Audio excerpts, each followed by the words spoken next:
dear friends and professionals, I am Uday Singh Advocate speaking. ನೀವೆಲ್ಲರೂ ಸಹ ನನ್ನ channel ಅನ್ನು ನೋಡ್ತಾ ಇದ್ದೀರಿ ಅಂತ ನಾನು ಅಂದ್ಕೊಂಡಿದ್ದೀನಿ. ಶೇರ್ ಮಾಡಿ, ಲೈಕ್ ಮಾಡಿ, ಕಮೆಂಟ್ ಮಾಡಿ ಮತ್ತು ನನ್ನ ಚಾನೆಲ್ಗೆ ಸಬ್ಸ್ಕ್ರೈಬ್ ಆಗೋದನ್ನ ಮರಿಬೇಡಿ. ಇನ್ನೂ ಯಾರ್ಯಾರು ಸಬ್ಸ್ಕ್ರೈಬ್ ಆಗಿಲ್ಲ ದಯವಿಟ್ಟು ನನ್ನ ಚಾನೆಲ್ಗೆ ಸಬ್ಸ್ಕ್ರೈಬ್ ಆಗಬೇಕಂತ ಕೇಳ್ಕೊಳ್ತಾ ಇವತ್ತು ನಾನು ಇನ್ನೊಂದು ವಿಷಯವನ್ನು ತೆಗೆದುಕೊಂಡು ನಿಮ್ಮ ಮುಂದೆ ಬಂದಿದ್ದೀನಿ. ನಾನು ಇವತ್ತು ಆಯ್ಕೆ ಮಾಡಿಕೊಂಡಿರ್ತಕ್ಕಂಥ ವಿಷಯ CPC 1908 order 8 rule 1 WS return statement. So ಈ ವಿಷಯದ ಬಗ್ಗೆ ಒಂದಿಷ್ಟು ಈ ವಿಡಿಯೋ ಮೂಲಕ ನಾನು ನಿಮ್ಮ ಮುಂದೆ ವಿಷಯವನ್ನು ಹಂಚಿಕೊಳ್ಳಿಕ್ಕೆ ಇಷ್ಟಪಡ್ತಾ ಇದ್ದೀನಿ.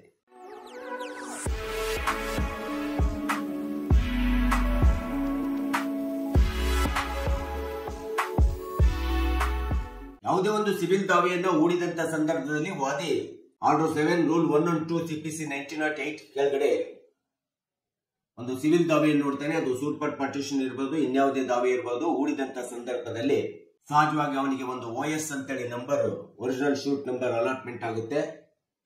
ನಂತರದಲ್ಲಿ ಪ್ರತಿವಾದಿಗೆ ಸಮನ್ಸ್ ಅನ್ನ, ನೋಟಿಸ್ ಅನ್ನು ಕಳಿಸಿರ್ತಕ್ಕಂಥದ್ದು ಇದು ಮೊಟ್ಟ ಮೊದಲನೇ ಪ್ರಕ್ರಿಯೆ ಆಗುತ್ತೆ ಯಾವುದೇ ಒಂದು ಸಿವಿಲ್ ದಾವೆ ಒಳಗೆ. ಪ್ರತಿವಾದಿ ಸಮನ್ಸ್ ಅನ್ನ, ನೋಟಿಸ್ ಅನ್ನ ತೆಗೆದುಕೊಂಡ್ಬಿಟ್ಟು ತನಗೆ ಬೇಕಾದಂತ ವಕೀಲರನ್ನ ಆಯ್ಕೆ ಮಾಡಿಕೊಂಡು ವಕೀಲರ ಮೂಲಕ ನ್ಯಾಯಾಲಯ ಹೇಳಿರ್ತಕ್ಕಂಥ ದಿನಾಂಕದಂದು ನ್ಯಾಯಾಲಯದ ಮುಂದೆ ಹಾಜರುಪಡಿಸಿ ಮತ್ತೆ ಪುನಃ ಡೇಟ್ ಅನ್ನ, ಮುದ್ದತ್ತನ್ನ ತೆಗೆದುಕೊಳ್ಳತಕ್ಕಂಥದ್ದು ಇದು ಎರಡನೇ ಒಂದು ಪ್ರಕ್ರಿಯೆ ಆಗುತ್ತೆ ಒಂದು ಸಿವಿಲ್ ದಾವೆಗೆ. ಅದು ಸೂಪರ್ ಪಾರ್ಟಿಷನ್, ಇನ್ಯಾವುದೇ ದಾವೆ ಇರ್ಬೋದು.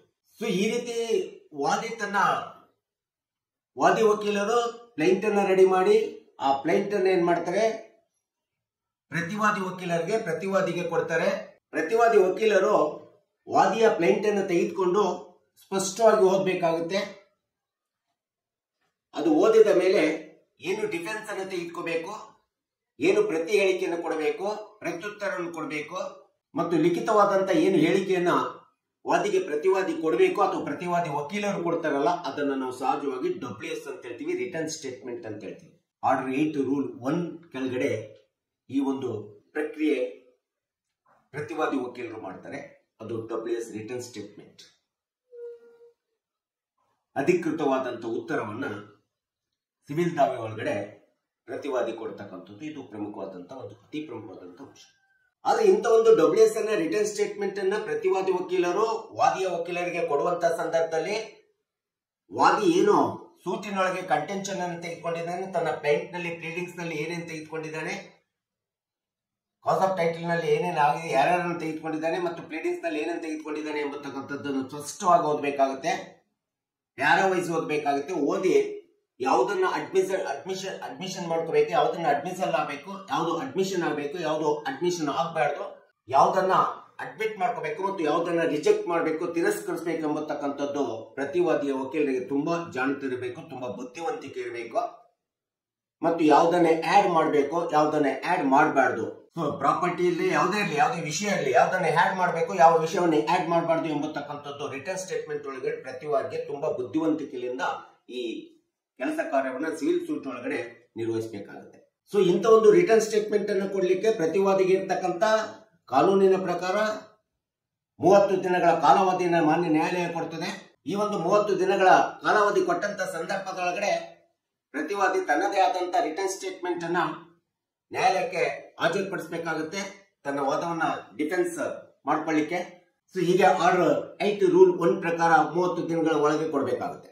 ಒಂದು ವೇಳೆ 30 ದಿನಗಳ ಅವಧಿಯ ಒಳಗಡೆ ಏನಾದರೂ ಪ್ರತಿವಾದಿ ವಕೀಲರು ತಮ್ಮ ರಿಟರ್ನ್ ಸ್ಟೇಟ್ಮೆಂಟ್ ಅನ್ನ, ಲಿಖಿತ ಹೇಳಿಕೆಯನ್ನ, ಪ್ರತಿಕ್ರಿಯಾತ್ಮಕವಾದಂತ ಹೇಳಿಕೆಯನ್ನ ಒಂದು ವೇಳೆ ಕೊಡಲಿಲ್ಲ ಅಂತಂದ್ರೆ ಮತ್ತೆ ನ್ಯಾಯಾಲಯ ತನ್ನ ವಿವೇಚನೆಗೆ ತೆಗೆದುಕೊಂಡು ಪುನಃ ಅದನ್ನ 60 ದಿನಗಳಿಗೂ ಮತ್ತೆ ಪುನಃ 60 ದಿನಗಳ ಕಾಲಾವಕಾಶ ಕೊಡ್ತದೆ. ಒಟ್ಟು ಗರಿಷ್ಠವಾಗಿ 90 ದಿನಗಳ ಕಾಲಾವಕಾಶ ಪ್ರತಿವಾದಿ ವಕೀಲರಿಗೆ ಯಾವುದೇ ಸಿವಿಲ್ ದಾವೆ ಒಳಗಡೆ ರಿಟರ್ನ್ ಸ್ಟೇಟ್ಮೆಂಟ್ ಹಾಕ್ಲಿಕ್ಕೆ ನ್ಯಾಯಾಲಯ ಕೊಡ್ತಕ್ಕಂಥ ಒಂದು ಅತಿ ಪ್ರಮುಖವಾದಂತಹ ಕಾಲಾವಧಿಯನ್ನು ನಾವು ಇದರೊಳಗೆ ಮೊಟ್ಟ ಮೊದಲನೇದಾಗಿ 30 ದಿನಗಳು ಕೊಡುವಂತ ಮೂಲ ಉದ್ದೇಶ ಅಂತಂದ್ರೆ ನ್ಯಾಯಾಲಯ ಸಿವಿಲ್ ದಾವೆ ವ್ಯಾಜ್ಯ ಪ್ರಾರಂಭ ಆಗಿ ವಾದಿ ದಾವೆಯನ್ನು ಹೂಡಿಕೊಂಡು ತನ್ನ ಸಮನ್ಸ್ ಅನ್ನ, ನೋಟಿಸ್ ಅನ್ನ ಪ್ರತಿವಾದಿಗೆ ಕಳಿಸಿದಂತ ಸಂದರ್ಭದಲ್ಲಿ ಆ 30 ದಿನದೊಳಗಡೆ ನ್ಯಾಯಾಲಯ ಯಾವುದೇ ವ್ಯಾಜ್ಯವನ್ನ ವಿಳಂಬ ಮಾಡದೆ ತನ್ನ ಕಾರ್ಯವಿಧಾನವನ್ನ ಪ್ರಾರಂಭ ಮಾಡಬೇಕು ಎಂಬತಕ್ಕಂಥ ಹಿನ್ನೆಲೆಯನ್ನು ಇಟ್ಕೊಂಡು 30 ದಿನಗಳವರೆಗೆ ಕಾಲಾವಧಿ ಕೊಡ್ತದೆ.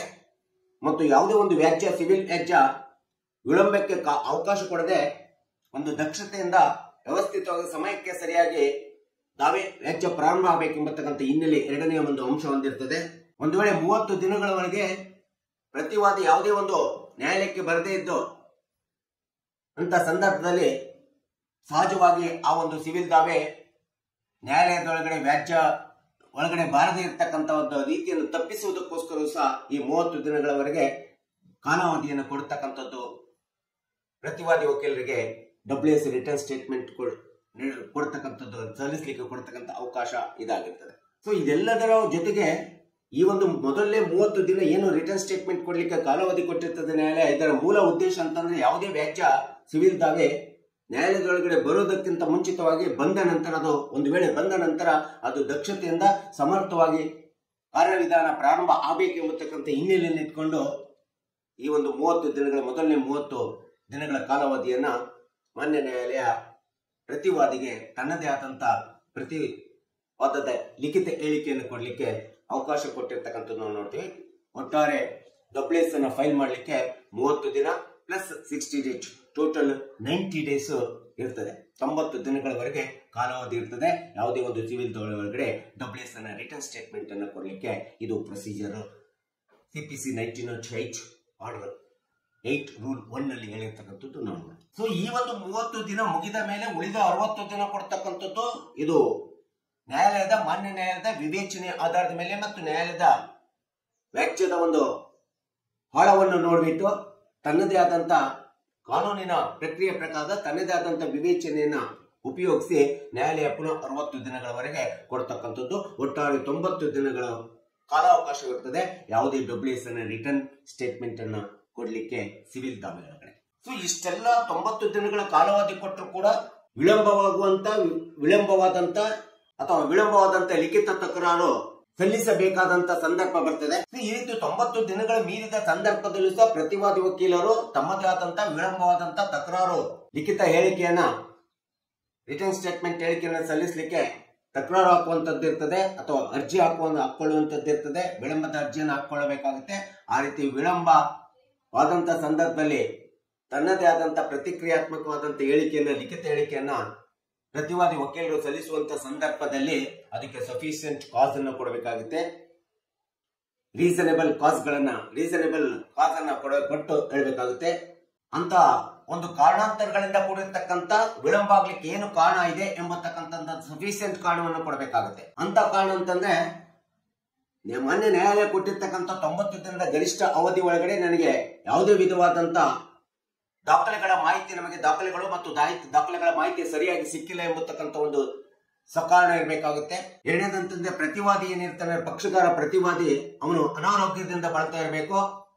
ಆ ಅನಾರೋಗ್ಯದಿಂದ ಬಳಲ್ತಾ ಇದ್ದು ಆ ಒಂದು ನ್ಯಾಯಾಲಯ ಕೊಟ್ಟಿರ್ತಕ್ಕಂಥ ಗರಿಷ್ಠ ಕಾಲಮಿತಿ ಒಳಗಡೆ 90 ದಿನಗಳ ಕಾಲಮಿತಿ ಒಳಗಡೆ ಅವನಿಗೆ ತನಗೆ ಬೇಕಾದಂತ ಡಿಫೆನ್ಸ್ಗೆ ಬೇಕಾದಂತ ದಾಖಲೆಗಳನ್ನ ಅವನು ಸಲ್ಲಿಸದೇ ಇರಬೇಕಾಗುತ್ತೆ. ವಕೀಲರಿಗೆ ಸಲ್ಲಿಸದೇ ಇರಬೇಕು ಅಥವಾ ವಕೀಲರಿಗೆ ಮಾಹಿತಿ ಕೊಡದೆ ಸುಮ್ಮನೆ ತಿರಸ್ಕಾರ ಮಾಡಿರ್ಬೇಕಂತ ಪರಿಸ್ಥಿತಿ ಪಕ್ಷಕಾರನಿಂದ ಆಗಿರ್ಬೇಕಾಗುತ್ತೆ. ಇದು ಎರಡನೇ ಅಂಶ.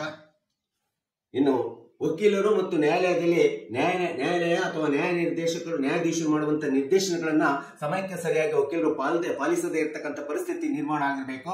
ಅಂತ ಇಂಥ ಸಕಾರಣಗಳು ಇದ್ದಾಗ ಮಾತ್ರ 90 ದಿನಗಳ ವಿಳಂಬವಾದಂತ ಸಂದರ್ಭದಲ್ಲಿ ಲಿಖಿತ ಹೇಳಿಕೆಗಳನ್ನ ರಿಟರ್ನ್ ಸ್ಟೇಟ್ಮೆಂಟ್ ಅನ್ನ WS ಅನ್ನು ಸಲ್ಲಿಕೆ ಮಾಡಲಿಕ್ಕೆ ಮತ್ತೆ ನ್ಯಾಯಾಲಯ ತನ್ನದೇ ಆದಂತ ಡಿಸ್ಕ್ರಿಷನರಿ ಪವರ್ CPC ಸೆಕ್ಷನ್ 151 ಉಪಯೋಗಿಸ್ಬಿಟ್ಟು ಈ ಒಂದು ಡಿಸ್ಕ್ರಿಷನರಿ ಪವರ್ ಈ ಕಾರಣಗಳನ್ನು ಅನುಕರಣೆ ಮಾಡಿ ಮತ್ತೆ ರಿಟರ್ನ್ ಸ್ಟೇಟ್ಮೆಂಟ್ ಅನ್ನ ಸಲ್ಲಿಸಲಿಕ್ಕೆ ಮಾನ್ಯ ನ್ಯಾಯಾಲಯ ಅವಕಾಶ ಮಾಡಿಕೊಡ್ತಕ್ಕಂಥದ್ದು ನಾವು ನೋಡ್ತೀವಿ ಪ್ರತಿವಾದಿಗೆ.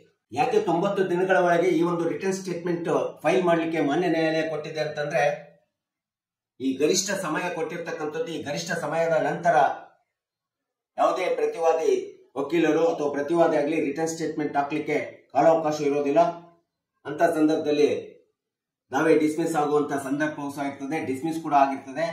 ಈ ಒಂದು 90 ದಿನಗಳ ಕಾಲ ಕೊಡ್ತಕ್ಕಂಥದ್ದು ಪ್ರತಿವಾದಿಯ ಹಕ್ಕು ಮತ್ತು ಕರ್ತವ್ಯಗಳನ್ನ, ಹಕ್ಕು ಮತ್ತು ಅವನ ನ್ಯಾಯತೆಯನ್ನ ಸಂರಕ್ಷಣೆ ಮಾಡಲಿಕ್ಕೆ ಮತ್ತು ಬ್ಯಾಲೆನ್ಸ್ ಅನ್ನ ಮೇಂಟೈನ್ ಮಾಡಲಿಕ್ಕೆ, ಸಮತೋಲನವನ್ನ ಮೇಂಟೈನ್ ಮಾಡಲಿಕ್ಕೆ ಈ ಒಂದು 90 ದಿನಗಳ ಕಾಲಾವಧಿಯ ಸಮಯವನ್ನ ಮಾನ್ಯ ನ್ಯಾಯಾಲಯ ಪ್ರತಿವಾದಿಗೆ ಅಥವಾ ಪ್ರತಿವಾದಿ ವಕೀಲರಿಗೆ ಕೊಡ್ತಕ್ಕಂಥದ್ದು ನಾವು ನೋಡ್ತೇವೆ. ಸೊ ಇಲ್ಲಿ ರಿಟರ್ನ್ ಸ್ಟೇಟ್ಮೆಂಟ್ ಫೈಲ್ ಮಾಡಲಿಕ್ಕೆ CPC 1908 ಆರ್ಡರ್ 8 ರೂಲ್ 1 ಏನಿದೆ ಇದು ಒಂದು ಡೈರೆಕ್ಟರ್ ಇದೆ, ಇದು ಒಂದು ಡೈರೆಕ್ಷನ್ ಇದೆ.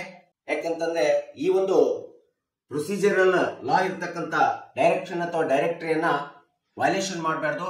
ಮತ್ತೆ ಈ ಒಂದು ಪ್ರತಿವಾದಿಯ ಹಕ್ಕುಗಳನ್ನ ಸಂರಕ್ಷಣೆ ಮಾಡಲಿಕ್ಕೆ ತಮ್ಮದೇ ಆದಂತಹ ಬ್ಯಾಲೆನ್ಸ್ ಅನ್ನ ಮೇಂಟೈನ್ ಮಾಡಲಿಕ್ಕೆ, ಹಕ್ಕು ಮತ್ತು ಸ್ವತಂತ್ರತೆಯ ಬ್ಯಾಲೆನ್ಸ್ ಅನ್ನ ಮೇಂಟೈನ್ ಮಾಡಲಿಕ್ಕೆ, ಪ್ರತಿವಾದಿಯ ಬ್ಯಾಲೆನ್ಸ್ ಅನ್ನು ಮೇಂಟೈನ್ ಮಾಡಲಿಕ್ಕೆ ಸಿಪಿಸಿ 1998 ಆರ್ಡರ್ 8 ರೂಲ್ 1 ಕೊಡ್ತಕ್ಕಂಥ ಇದೊಂದು ಡೈರೆಕ್ಷನ್ ಅಥವಾ ಡೈರೆಕ್ಟರಿ ಅಂತೇಳಿ ನಾವು ಹೇಳಬೇಕಾಗುತ್ತೆ WS ಅನ್ನು ಫೈಲ್ ಮಾಡುವ ಸಂದರ್ಭದಲ್ಲಿ.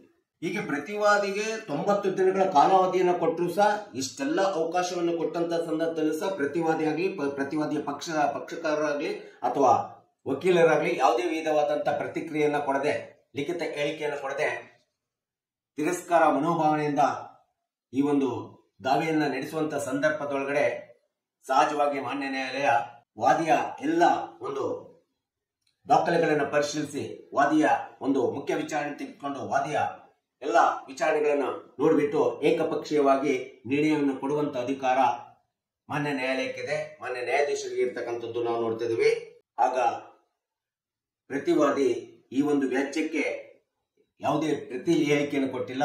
It is not contested, uncontested case ಅಂತೇಳಿ ತೆಗೆದುಕೊಂಡ್ಬಿಟ್ಟು ಏಕಪಕ್ಷೀಯವಾದಂತ ನಿರ್ಣಯವನ್ನ, ಅದು preliminary decree and ex parte decree ಇರಬಹುದು, ಈ ರೀತಿಯಾದಂತಹ ಪ್ರಿಲಿಮಿನರಿ ಮತ್ತು ಎಕ್ಸ್ಪರ್ಟಿ ಡಿಗ್ರಿ ಅಂತೇಳಿ ಘೋಷಣೆ ಮಾಡಿರ್ತಕ್ಕಂಥ ಏಕಪಕ್ಷೀಯವಾಗಿ ನಿರ್ಣಯವನ್ನು, ಭಾಗಶಃವಾದಂತಹ ಪ್ರಾಥಮಿಕ ನಿರ್ಣಯವನ್ನು ಘೋಷಣೆ ಮಾಡತಕ್ಕಂಥ ಅಧಿಕಾರ ಸ್ಪಷ್ಟವಾಗಿ ನ್ಯಾಯಾಲಯಕ್ಕಿದೆ, ನ್ಯಾಯಾಧೀಶರಿಗೆ ಇರ್ತಕ್ಕಂಥದ್ದನ್ನ ನಾವು ಸಿಪಿಸಿ 1998 ಪ್ರೊಸೀಜರ್ ಲಾದಲ್ಲಿ ನಾವು ನೋಡ್ತೀವಿ. ಸೊ ಹೀಗೆ ಪ್ರತಿವಾದಿಗಳು ಅನ್ಕಂಟೆಸ್ಟ್ ಆಗಿಬಿಟ್ಟು ಅಥವಾ ಯಾವುದೇ ರಿಟರ್ನ್ ಸ್ಟೇಟ್ಮೆಂಟ್ ಫೈಲ್ ಮಾಡದೆ ಏಕಪಕ್ಷೀಯವಾದಂತಹ ಪ್ರಾಥಮಿಕ ನಿರ್ಣಯ ಮತ್ತು ಎಕ್ಸ್ಪರ್ಟ್ ಆರ್ಡರ್ ಡಿಗ್ರಿ ಆದಂತ ಸಂದರ್ಭದೊಳಗಡೆ ಇದಕ್ಕೆ ಒಂದು ಅತಿ ಪ್ರಮುಖವಾದಂತ ಸುಪ್ರೀಂ ಕೋರ್ಟಿನ ಕೇಸ್ ಲಾಸ್ ಪ್ರಕರಣವನ್ನ ಇಲ್ಲಿ ಕೋಟ್ ಮಾಡಲಾಗ್ತದೆ. ಅಂತ ಒಂದು ಪ್ರಕರಣ ಅಂತಂದ್ರೆ ಕೈಲಾಶ್ ವರ್ಸಸ್ ನಾನ್ಕೋ 2005, ಕೈಲಾಶ್ ವರ್ಸಸ್ ನಾನ್ಕೋ 2005 ಪ್ರಕರಣ, ಆರ್ಡರ್ 8 ರೂಲ್ 1 ಸಿಪಿಸಿ 1998 ಸ್ಪಷ್ಟವಾದಂತ ಒಂದು ಅತಿ ಉತ್ಕೃಷ್ಟ ಉದಾರಿತವಾದಂತ ಪ್ರಕರಣವಾಗಿದೆ. ಯಾವಾಗ WS ರಿಟರ್ನ್ ಸ್ಟೇಟ್ಮೆಂಟ್ ಅನ್ನ ನಾವು ಫೈಲ್ ಮಾಡೋದಿಲ್ಲ ಅಂತ ಸಂದರ್ಭದಲ್ಲಿ ಏಕಪಕ್ಷೀಯವಾಗಿ ನಿರ್ಣಯವನ್ನ ನ್ಯಾಯಾಲಯ ತೆಗೆದುಕೊಳ್ತದೆ ಎಂಬತಕ್ಕಂಥಕ್ಕೆ ಇದು ಅತಿ ಪ್ರಮುಖವಾದಂತ ಕೇಸ್ ಲಾಸ್ ಅಂತ ಹೇಳ್ಬೋದು. ಕೈಲಾಶ್ ವರ್ಸಸ್ ನಾನ್ಕೋ 2005 ಪ್ರಕರಣ. ಸೊ ಹೀಗೆ ಪ್ರತಿವಾದಿ ತಾನು ಯಾವುದೇ ಲಿಖಿತ ಹೇಳಿಕೆಯನ್ನು ಕೊಡದೆ, WS ಫೈಲ್ ಮಾಡದೆ, ಕಂಟೆಸ್ಟ್ ಮಾಡದೆ, ಅನ್ಕಂಟೆಸ್ಟ್ ಅಂತ ಹೇಳ್ಬಿಟ್ಟು ಕೇಸು ಏಕಪಕ್ಷೀಯವಾದ ನಿರ್ಣಯ ನ್ಯಾಯಾಲಯ ಕೊಟ್ಟಂತ ಸಂದರ್ಭದಲ್ಲಿ ಸೊ ಏನ್ ಮಾಡ್ಲಿಕ್ಕೆ ಎಂಬತಕ್ಕಂಥ ಪರಿಸ್ಥಿತಿ ಪ್ರತಿವಾದಿಗೆ ನಿರ್ಮಾಣ ಆಗ್ತದೆ. ಆದ್ರೆ ವಕೀಲರಿಗೆ ಗೊತ್ತಿರ್ತದೆ ಏನ್ ಮಾಡ್ಬೇಕೆಂಬತಕ್ಕಂಥದ್ದು. ಸೊ ಈ ರೀತಿ ಏಕಪಕ್ಷೀಯವಾದಂತ ನಿರ್ಣಯ preliminary decree and ex parte degree ಆದಂತ ಸಂದರ್ಭದಲ್ಲೂ ಸಹ ಮತ್ತೆ ಮಾನ್ಯ ನ್ಯಾಯಾಲಯ ಪ್ರತಿವಾದಿಗೆ ಅಥವಾ ಪ್ರತಿವಾದಿ ಪಕ್ಷಕಾರನಿಗೆ, ವಕೀಲರಿಗೆ ಒಂದು 30 ದಿನಗಳ ಕಾಲಾವಕಾಶವನ್ನು ಕೊಟ್ಟಿರ್ತದೆ.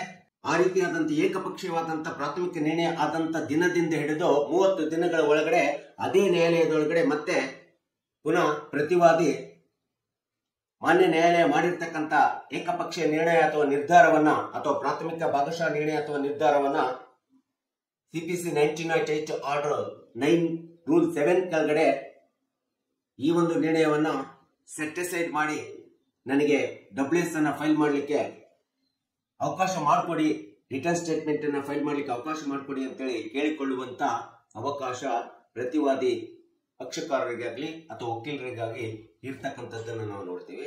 ಇದು WS ಒಂದು ಪ್ರೊಸೀಜರಲ್ ಆಫ್ ಲಾ. ಸೊ ಈ ರೀತಿಯಾದಂತ 30 ದಿನಗಳ ನಿರ್ಣಯ ಆಗಿ, ಪ್ರಾಥಮಿಕ ಪ್ರಿಲಿಮಿನರಿ ಡಿಗ್ರಿ ನಿರ್ಣಯ ಆಗಿ 30 ದಿನಗಳ ಕಳೆದಾಗಲೂ ಸಹ ಆ ದಿನಗಳನ್ನ ಮೀರಿ ನಂತರದಲ್ಲಿ ಏನು ಮಾಡ್ಲಿಕ್ಕೆ ಅವಕಾಶ ಇರೋದಿಲ್ಲ. ಅಂತಿಮವಾಗಿ ಫೈನಲ್ ಆಪ್ಷನ್ ಇರ್ತಕ್ಕಂಥದ್ದಂತಂದ್ರೆ ಪ್ರತಿವಾದಿ ವಕೀಲರಿಗೆ ಅಥವಾ ಪ್ರತಿವಾದಿ ಪಕ್ಷಕಾರರಿಗೆ ಇರ್ತಕ್ಕಂಥ ಫೈನಲ್ ಆಪ್ಷನ್ ಅಂತಂದ್ರೆ ಸಿಪಿಸಿ 1998 ಸೆಕ್ಷನ್ 96 ಪ್ರಕಾರ ಮತ್ತು ಆರ್ಡರ್ 41 ರೂಲ್ 1 and 2 ಅಥವಾ 5 ಪ್ರಕಾರ ಸೊ ಮೇಲ್ಮನವಿ ನ್ಯಾಯಾಲಯಕ್ಕೆ ಮೇಲಿನ ನ್ಯಾಯಾಲಯಕ್ಕೆ ಮೇಲ್ಮನವಿಯನ್ನ ಸಲ್ಲಿಸಬೇಕಾಗುತ್ತೆ. ಮನವಿಯನ್ನ ಸಲ್ಲಿಸಿಬಿಟ್ಟು ಮೇಲಿನ ನ್ಯಾಯಾಲಯಕ್ಕೆ RA ರೆಗ್ಯುಲರ್ ಅಪೀಲ್ ಅಂತೇಳಿ ಫೈಲ್ ಮಾಡಬೇಕಾಗುತ್ತೆ. ಆ ರೆಗ್ಯುಲರ್ ಅಪೀಲ್ ಫೈಲ್ ಮಾಡಿದಂತ ಸಂದರ್ಭದಲ್ಲಿ ಅಲ್ಲಿ ನೀವು ಮತ್ತೆ ಪುನಃ ಕೇಳ್ಕೋಬೇಕಾಗುತ್ತೆ. ಟ್ರಯಲ್ ಕೋರ್ಟ್ ನಲ್ಲಿ ಆದಂತ ಪ್ರಾಥಮಿಕ ನಿರ್ಣಯ ಪ್ರಿಲಿಮಿನರಿ ಡಿಗ್ರಿ ಅಂಡ್ ಎಕ್ಸ್ಪರ್ಟಿ ಡಿಗ್ರಿಗೆ ನಾವು ರೆಗ್ಯುಲರ್ ಅಪೀಲ್ ಅನ್ನ ಬಂದಿದ್ದೀವಿ ಸ್ವಾಮಿ, ಆ ರೆಗ್ಯುಲರ್ ಅಪೀಲ್ ಪ್ರಕಾರ ನೀವು ಅಲ್ಲಿ ಸಫಿಸಿಯೆಂಟ್ ಕಾರಣವನ್ನು ಕೊಡಬೇಕಾಗುತ್ತೆ. ಯಾಕೆ ನಾವು WS ಫೈಲ್ ಮಾಡ್ಲಿಕ್ಕೆ ಆಗಿಲ್ಲ, ಯಾಕೆ ನಾವು ಅಲ್ಲಿ ವ್ಯಾಜ್ಯವನ್ನ ಅನ್ಕಂಟೆಸ್ಟ್ ಮಾಡಿದೀವಿ, ಅನ್ಕಂಟೆಸ್ಟ್ ಆಗ್ಲಿಕ್ಕೆ ಏನು ಕಾರಣಗಳಿದಾವೆ, ಎಲ್ಲ ಕಾರಣಗಳನ್ನು ಕೊಟ್ಟು ರೆಗ್ಯುಲರ್ ಅಪೀಲ್ ಒಳಗಡೆ ನೀವು ಅಪೀಲ್ ಅನ್ನು ಕೇಳ್ಕೊಂಡಂತ ಸಂದರ್ಭದಲ್ಲಿ CPC ಆರ್ಡರ್ 41 ರೂಲ್ 5 ಕೆಳಗಡೆ ಕೇಳ್ಕೊಂಡಂತ ಸಂದರ್ಭದಲ್ಲಿ ಸೆಟ್ ಅಸೈಡ್ ಕೇಳ್ಬೋದು, ಸ್ಟೇ ಕೇಳ್ಬೋದು ಅಥವಾ ರಿಮೈಂಡ್ ಆರ್ಡರ್ ಕೇಳ್ಬೋದು. ಕೇಳಿದಂತ ಸಂದರ್ಭದಲ್ಲಿ ಸಂಪೂರ್ಣ ಕಾರಣವನ್ನು ಕೊಟ್ಟಂತ ಸಂದರ್ಭದಲ್ಲಿ ಅಪೀಲ್ ನಲ್ಲಿ ರೆಗ್ಯುಲರ್ ಅಪೀಲ್ ಒಳಗಡೆ ಅದು CJM ಕೋರ್ಟ್ ಇರ್ಬೋದು ಅಥವಾ district session principal civil court ನಲ್ಲಿ ನೀವು ಅಪೀಲ್ ಹೋಗಬಹುದು. ಸೊ ಅಂತ ಸಂದರ್ಭದಲ್ಲಿ ಮೇಲ್ಮನವಿಯ ನ್ಯಾಯಾಲಯ ನಿಮ್ಮ ಕಾರಣಗಳನ್ನು ಸಕಾರಣಗಳನ್ನು ತೆಗೆದುಕೊಂಡ್ಬಿಟ್ಟು ನಿಮ್ಮ ಅಪೀಲಿನ ಕಂಟೆಂಟ್ಸ್ ಅನ್ನು ತೆಗೆದುಕೊಂಡ್ಬಿಟ್ಟು ನೀವು ಕೊಟ್ಟಿರ್ತಕ್ಕಂಥ ಕಾರಣವನ್ನು ತೆಗೆದುಕೊಂಡ್ಬಿಟ್ಟು ವಾದಿ ಮತ್ತು ಪ್ರತಿವಾದಿ ಇಬ್ಬರು ವಕೀಲರ ಒಂದು ವಾದವನ್ನ ಹಿಯರಿಂಗ್ ಅನ್ನು ಕೇಳಿ ನಂತರದಲ್ಲಿ ನಿಮಗೆ ಕಾನೂನಿನ ಪ್ರಕಾರ ನಿಮ್ದು ಸರಿ ಇದೆ ಅಂತೇಳಿ ಕಂಡು ಬಂದಂತ ಸಂದರ್ಭದೊಳಗಡೆ ಕೆಳಗಿನ ನ್ಯಾಯಾಲಯದ ಪ್ರಾಥಮಿಕ ನಿರ್ಣಯ ಅಥವಾ ಎಕ್ಸ್ಪರ್ಟ್ ಡಿಗ್ರಿ ಏನು ಅಥವಾ ಒನ್ ಸೈಡ್ ಡಿಗ್ರಿ ಮಾಡಿರ್ತಾರೆ ಅದನ್ನ ಸೆಟ್ ಅಸೈಡ್ ರಿಮೈಂಡ್ ಆರ್ಡರ್ ಅನ್ನ ರೆಗ್ಯುಲರ್ ಅಪೀಲ್ ನಲ್ಲಿ ತೆಗೆದುಕೊಂಡು ಬರಬೇಕಾಗುತ್ತೆ. ಆ ರೀತಿ remind order set aside order ಅನ್ನು ತೆಗೆದುಕೊಂಡು ಬಂದ ಸಂದರ್ಭದಲ್ಲಿ ಅಲ್ಲಿ ನಿಮಗೆ ಸಾವು ಮತ್ತೆ ಕಾಲಾವಕಾಶ ಕೊಡ್ತದೆ ಮಾನ್ಯ ನ್ಯಾಯಾಲಯ. ಅದು 30 ದಿನ ಇರ್ಬೋದು, 40 ದಿನ ಇರ್ಬೋದು ಅಥವಾ 60 ದಿನ ಇರ್ಬೋದು. ಮತ್ತೆ WS ಅನ್ನು ಫೈಲ್ ಮಾಡಲಿಕ್ಕೆ ರಿಟರ್ನ್ ಸ್ಟೇಟ್ಮೆಂಟ್ ಅನ್ನು ಫೈಲ್ ಮಾಡಲಿಕ್ಕೆ ಟ್ರಯಲ್ ಕೋರ್ಟ್ ನಲ್ಲಿ ನಿಮಗೆ ಅವಕಾಶ ಕೊಡ್ತದೆ. ಟ್ರಯಲ್ ಕೋರ್ಟಿನ ಆದೇಶವನ್ನು ಸೆಟ್ ಅಸೈಡ್ ಮಾಡಿ ರಿಮೈಂಡ್ ಮಾಡಿ ಟ್ರಯಲ್ ಕೋರ್ಟಿಗೆ ಡೈರೆಕ್ಷನ್ ಕೊಡ್ತದೆ. ಸೊ ಇವರಿಗೆ ಅವಕಾಶ ಸಿಕ್ಕಿಲ್ಲ, ಈ ಒಂದು ಅವಕಾಶವನ್ನ ಮಾಡಿಕೊಡಿ ಮತ್ತು ಇವರಿಗೆ WS ಅನ್ನ ರಿಟರ್ನ್ ಸ್ಟೇಟ್ಮೆಂಟ್ ಫೈಲ್ ಮಾಡಲಿಕ್ಕೆ ಅವಕಾಶ ಕೊಟ್ಟು ಮತ್ತೆ ಫ್ರೆಶ್ ಹಾಗೆ ವಿಚಾರಣೆಯನ್ನ ಮಾಡಿ ಟ್ರಯಲ್ ಕೋರ್ಟ್ ನಲ್ಲಿ ವಿಚಾರಣೆ ಆಗಲಿ ಅಂತೇಳಿ ಮೇಲಿನ ನ್ಯಾಯಾಲಯ ಡೈರೆಕ್ಷನ್ ಮಾರ್ಗದರ್ಶನ ಕೊಟ್ಟಂತ ಸಂದರ್ಭದಲ್ಲಿ ಮತ್ತೆ ಅದು ಕೊಡುವಂತ ಕಾಲಾವಧಿ ಒಳಗಡೆ ಅದು 30 ದಿನ ಕೊಡಬಹುದು, 40 ದಿನದೊಳಗಡೆ ಮತ್ತೆ ನೀವು WS ಅನ್ನ ಫೈಲ್ ಮಾಡಿ ಕೆಳಗಿನ ನ್ಯಾಯಾಲಯದಲ್ಲಿ ಫೈಲ್ ಮಾಡಿ ನೀವು ಫ್ರೆಶ್ ಶೂಟ್ ಅನ್ನ ಮತ್ತೆ ವಿಚಾರಣೆ ನಡೀಲಿ ಅಂತೇಳಿ ಮಾರ್ಗದರ್ಶನ ಕೊಟ್ಟು ಕಳಿಸಿದ ಸಂದರ್ಭದಲ್ಲಿ ಮತ್ತೆ ನಾವು ಕೆಳಗಿನ ನ್ಯಾಯಾಲಯದ ಒಳಗಡೆ ಮೇಲಿನ ನ್ಯಾಯಾಲಯ ಕೊಟ್ಟಿರ್ತಕ್ಕಂಥ ಡೈರೆಕ್ಷನ್ ಕಾಲಾವಧಿ ಒಳಗಡೆ ನಾವು ನ್ಯಾಯಾಲಯದ ಮುಂದೆ ಹಾಜರಾಗಿ ನಮ್ಮದೇ ಆದಂತ ರಿಟರ್ನ್ ಸ್ಟೇಟ್ಮೆಂಟ್ ಅನ್ನ ಹಾಕಿ ಅದಕ್ಕೆ ಸಂಬಂಧಪಟ್ಟಂತ ದಾಖಲೆಗಳನ್ನು ಕೊಟ್ಟು ನಂತರದಲ್ಲಿ ಮತ್ತೆ ಫ್ರೆಶ್ ಆಗಿ ನಮ್ಮ ಸೂಟು ಸಿವಿಲ್ ವ್ಯಾಜ್ಯವನ್ನ ವಿಚಾರಣೆ ಮಾಡಿಕೊಂಡು ಅಂತಿಮ ಮತ್ತೆ ಡಿಗ್ರಿಯನ್ನು ಮಾಡಿಸ್ಕೊಳ್ಳಿಕ್ಕೆ ಒಂದು ಸದಾವಕಾಶವನ್ನ ನ್ಯಾಯಾಲಯ ಮಾಡಿಕೊಟ್ಟಿರ್ತದೆ. ಇದು 1908 CPC ಆರ್ಡರ್ 8 ರೂಲ್ 1 ನಲ್ಲಿ ಇರ್ತಕ್ಕಂಥ ಪ್ರೊಸೀಜರಲ್ ಲಾ ರಿಟರ್ನ್ ಸ್ಟೇಟ್ಮೆಂಟ್ ಅನ್ನ ಲಿಖಿತ ಹೇಳಿಕೆಯನ್ನ ಪ್ರತ್ಯುತ್ತರ ಹೇಳಿಕೆಯನ್ನು ಕೊಡ್ಲಿಕ್ಕೆ ಇರ್ತಕ್ಕಂಥ ಒಂದು ಸಿವಿಲ್ ಸೂಟ್ ನಲ್ಲಿ ಯಾವುದೇ ಸಿವಿಲ್ ಸೂಟ್ ನಲ್ಲಿ ಇರ್ತಕ್ಕಂಥ ಒಂದು ಅತಿ ಪ್ರಮುಖವಾದಂತಹ ಪ್ರೊಸೀಜರಲ್ ಲಾ ಎಂಬತಕ್ಕಂಥದ್ದನ್ನ ಸೊ ವಿಶೇಷವಾಗಿ ಪ್ರತಿವಾದಿ ಪಕ್ಷಕಾರರಿಗೆ, ಸಾರ್ವಜನಿಕರಿಗೆ, ಕಕ್ಷಿದಾರರಿಗೆ ಮತ್ತು ನಮ್ಮಂತ ವಕೀಲರಿಗೆ ಇದು ಗೊತ್ತಾಗಬೇಕು. ಈ ಎಲ್ಲ ನಿಯಮಗಳನ್ನು ನಾವು ಗಮನದಲ್ಲಿ ಇಟ್ಕೊಂಡು ಒಂದು ಕೇಸನ್ನ ಸಿವಿಲ್ ಕೇಸನ್ನ WS ಅನ್ನ ಹೇಗೆ ಫೈಲ್ ಮಾಡಬೇಕು ಅಂತಕ್ಕಂಥದ್ದು ಗೊತ್ತಿರಬೇಕು. WS ಫೈಲ್ ಮಾಡುವಂತಹ ಸಂದರ್ಭದಲ್ಲಿ ಯಾವುದು ಅಡ್ಮಿಷನ್ ಮಾಡ್ಕೋಬೇಕು, ಯಾವುದು ರಿಜೆಕ್ಟ್ ಮಾಡಬೇಕು ಅಂತಕ್ಕಂಥ ಸ್ಪಷ್ಟ ಒಂದು ಅರಿವು ಪ್ರತಿವಾದಿಗೆ, ವಕೀಲರಿಗೆ ತುಂಬಾ ಅವಶ್ಯಕತೆ ಇದೆ ಎಂಬತಕ್ಕಂಥ ಹಿನ್ನೆಲೆಯನ್ನ ಇಟ್ಕೊಂಡು ಇದೆಲ್ಲದರ ಹಿನ್ನೆಲೆಯನ್ನು ಇಟ್ಕೊಂಡು ಈ ವಿಡಿಯೋನ ನಾನು ನಿಮ್ಮ ಮುಂದೆ ಹೇಳಿದ್ದೀನಿ. ದಯವಿಟ್ಟು ನನ್ನ ವಿಡಿಯೋ ಇಷ್ಟ ಆಗಿದ್ರೆ ನನ್ನ ಚಾನೆಲ್ಗೆ ಸಬ್ಸ್ಕ್ರೈಬ್ ಆಗೋದನ್ನು ಮರಿಬೇಡಿ ಮತ್ತು ನನ್ನ ವಿಡಿಯೋಕ್ಕೆ ಶೇರ್ ಮಾಡಿ, ಕಮೆಂಟ್ ಮಾಡಿ, ಲೈಕ್ ಮಾಡಿ ಅಂತ ಹೇಳ್ತಾ ಇವತ್ತಿನ ವಿಷಯಕ್ಕೆ ವಿರಾಮವನ್ನು ಹೇಳ್ತೇನೆ. ನಾನು ಇನ್ನೊಂದು ವಿಷಯ ತೆಗೆದುಕೊಂಡು ನಿಮ್ಮ ಮುಂದೆ ಬರ್ತೀನಿ. ಜೈ ಹಿಂದ್, ಜೈ ಕರ್ನಾಟಕ.